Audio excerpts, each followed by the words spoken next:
Welcome to the Jerry Graves channel. This is a channel that talks about how to bring about justice. If I talk too slow in this video or I pause too much, go ahead and speed up the video. And without further ado, I'm going to jump straight into the topic. Stop evaluating and reevaluating yourself. Don't second guess yourself anymore.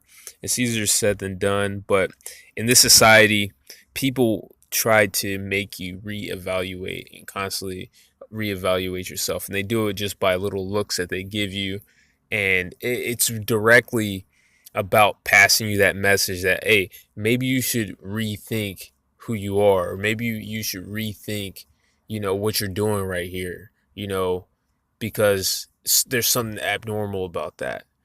And at some point, like, that's a good thing. Like, sometimes people need to give you certain looks to give you really take a step back, and because you could be doing the wrong thing.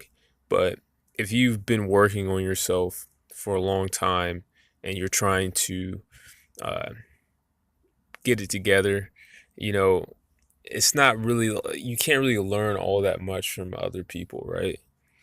So if you're the type of person who doesn't exactly fit in, that's one of the things that you have to, like, suspend, like, temporarily suspend the reevaluation of who you are.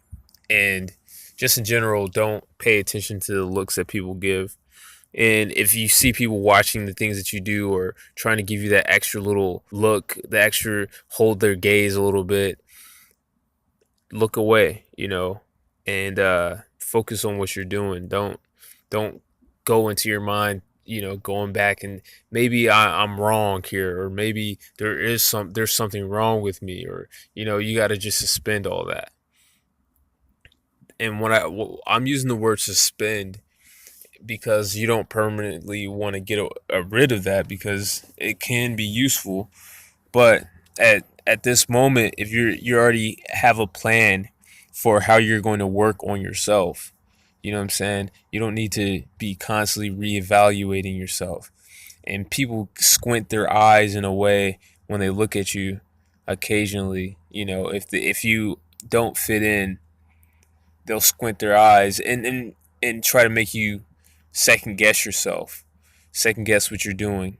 But then also, a lot of times they have already written you off, like there's already a double standard to you and to the things that you do that they don't judge everybody else by. So you can't really trust what they're trying to pass off to you, because they aren't really looking at it in a fair way. They're biased, basically.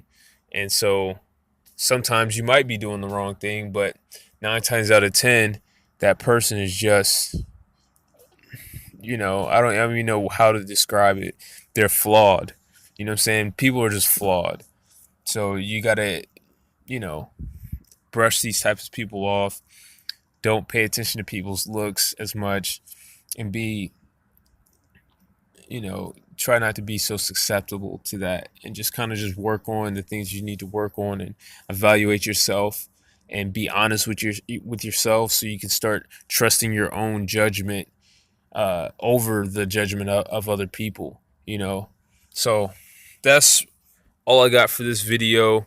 This is for the people who, this is like an add-on to, like, my ostracism videos. This can also help if you are dealing with narcissism. Not you having narcissism, but you're dealing with a narcissist, because they try to make you question yourself as well, so pay attention to that. Pay attention to how people look at you. And again, a key to this video is the fact that you never lie to yourself. You never lie to yourself, because once you start lying to yourself, you know that you can't trust your own judgment anymore, because you've lied to yourself before. Like, well, how can I even trust myself? So then you start looking to other people to tell you what's going on. If you are honest with yourself 100% of the time, and you are aware and you're taking in the evidence and the facts of your environment, and you're not afraid of the facts, and you can be honest about the facts. There's some things about me that really hurt like to even recognize, but I'm honest about it, right? That can help you get over the judgment of other people. That in and of itself, if you can trust your own judgment because you don't lie to yourself, that's the key. That's how you become above like all pretty much all criticism because you're already telling yourself the truth first anyway, you know. But not that you're closing yourself off, but you're not gonna put their judgment on a pedestal so that they can basically ruin your life. That's all I have for you. Peace.